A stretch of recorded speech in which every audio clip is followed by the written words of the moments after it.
always hard to describe your own game. How would you describe the game? Our game is like a movie where you walk around in it. Honestly. It's 2.5D. Your movement is sort of 2D. It's like left and right lang. It's not like a first-person game where you can go anywhere, right?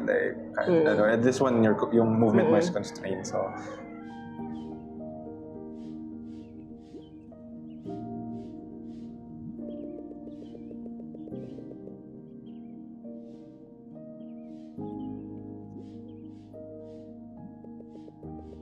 I would say yung parang bare minimum of defining 2.5D is the subjects. Yeah. They're 2D in a 3D space, I think. Kasi this is a genre that you see in Paper Mario where you can even move towards the Z-axis, but in our game we've limited it so that it's completely a side scroller. Yeah, it's constrained here. I'm Nicole Klein-Wood. I'm the director at Polychroma Games. And I'm Pia. I'm the senior illustrator for Until Then.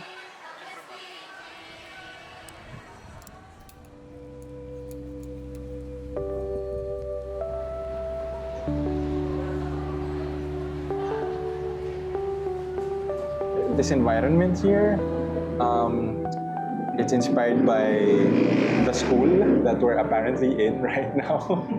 So yeah, it's not exactly a match, but yeah, we definitely took a lot of inspiration from it. I think even down to the uniform. We'll get to see that later. Let's go to the classroom. Back to the classroom? In the classroom, you can see the whole quadrangle from outside as well as the inside. Right. So there's more that you can see. I'm gonna do this. There. Yeah, we can so see. So like, if we were inside the classroom in any one of those, that is what we would see outside. If they hadn't repainted it, that is.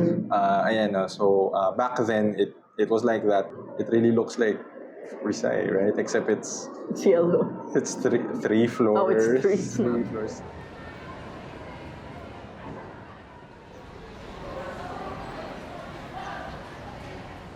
We borrowed a lot of elements. We got a lot of inspiration from this place because it's what felt the most familiar to me, and I find that fun. Recreating something from your memory, from my memory, from my life, from my experiences. So hindi naman siya autobiographical or hindi rin naman semi, but I see myself partly in Mark. Well, sa unahan he crams, which is something I've done, which is something I do. I think in a way I'm projecting like, oh man, I miss my high school life. I wish I was back there, and developing that game made me feel like that. So yeah.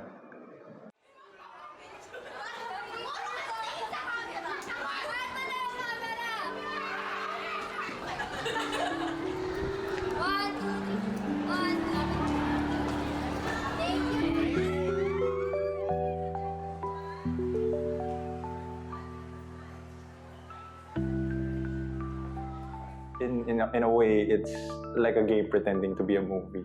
Pero we also take advantage of the fact that it's a game because there's interaction in it, right?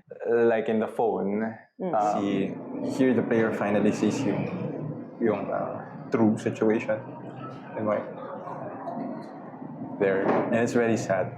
So for context, like before this scene, I think Mark and Nicole had a bit of a falling out. And then Mark realized that Nicole was like lying to herself, but he's a hypocrite because he's been lying to himself about what's actually been going on, which is revealed in the scene with the emails, right? Yeah, you see the emails coming in. Yung mga sinend. But here you get to choose if you want to read it, because we've seen some players even just choose not to read it because it's depressing. Yeah, I saw some Let's Plays na parang, I'm not reading that, I'm gonna cry. So, it feels more personal. Yeah. Because we're able to actually go and scroll through his emails. Yeah, that's what I love about this. It's in a game, and you present it in a way na we let the player, read them if they want to, if they want to cry or something.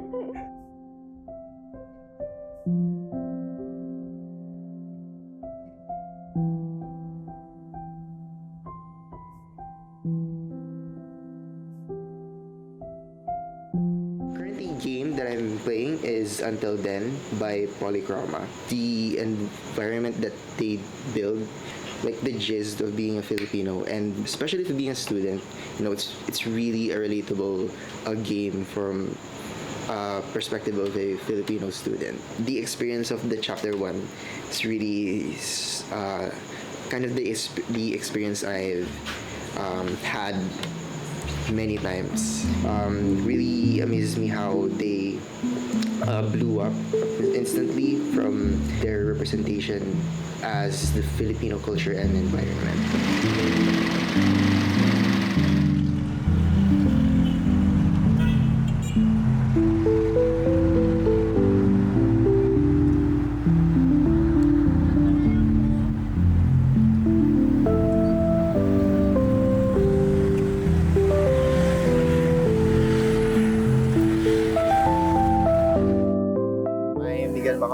I'm a part-time instructor at Gordon College, and I'm the project manager and co-director of Frogforge.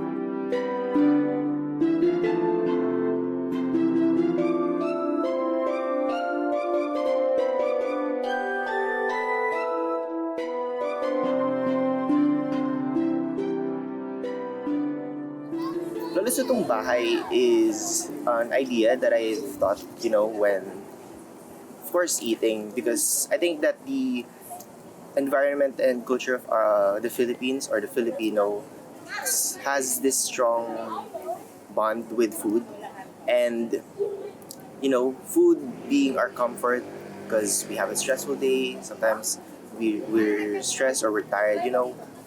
Food regenerates us. When we say comfort, we kind of say Lola. The symbol of Lola in media is that kahit anong mangyari, she will always accept you. As a kid who grew up with my Lola and seeing her cook and being in her journey, it's that's where I find the comfort the most. And I think that's a really good symbol in the game that would bring comfort to the players, because it's a comfort game. So I wanted to bring the fullest potential of comfort that we had. Ang ko kasi, like parang, minansyo ko to kay Miguel, nag-check din ako ng parang, nag-isip din ako, ideas for, kasi palapit yung GDS. And I noticed na parang, we're losing the charm noong unang Lola sa Lutong Bahay. I have one note niya nung tines ko. Hindi siya vibrant. Hindi siya vibrant to be honest. Yung ngayon, hindi siya vibrant. Oo. As for now, Lola Sutong Bahay is released in itch.io as a rough demo, but now we are redeveloping it. We're improving it. We're adding new features and mechanics.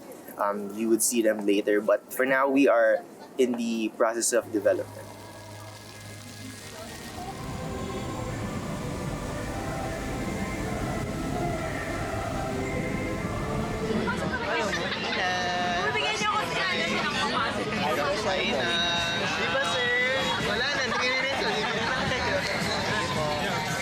What do you aspire to do in the future? I would like to animate or same as Sir Miguel po, create a game.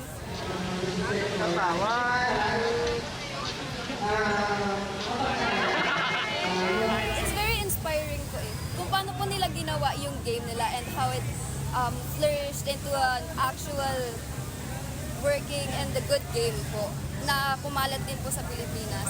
For me, it was fun and masaya rin sa akin kasi they're here to support for me even though I'm just their instructor.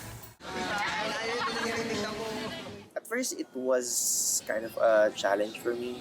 Sometimes, kasi when you're an instructor, you have a role of teaching the students and have sometimes thoughts or anxiety that what if I don't deliver this correctly, or what if I'm not enough to be an instructor, pero having the balance of teaching and doing the Lola Sutong Bahay, it has like a refreshment to me na, oh, I'm doing this, so I can teach them this. So parang na-experience ko to like at the moment of building. So imbis kahit na baguhan pa lang ako, I have this experience or a bond with my students na mas makakonect ko sila kasi I can relate to you a lot.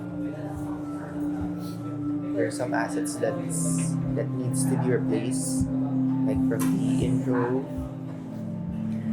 I think the passion for creating arts, creating animation and game, what really drive us to pursue this. Kasi we're not getting paid to do this. We're not having benefits to do this. Kasi it's more of a kumbaga task pa rin, di ba? Yeah, I think yung passion talaga as a team na mag-create na to is what really drives it. Kasi we don't have an office, we work at our homes, we work it on our own time.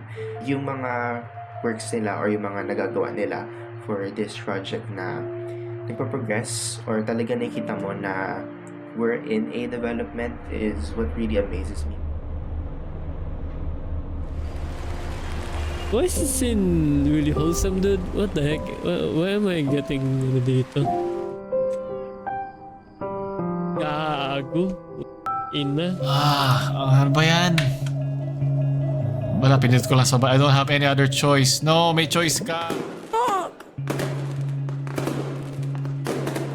Oh my god, they all graduated. I want to be happy.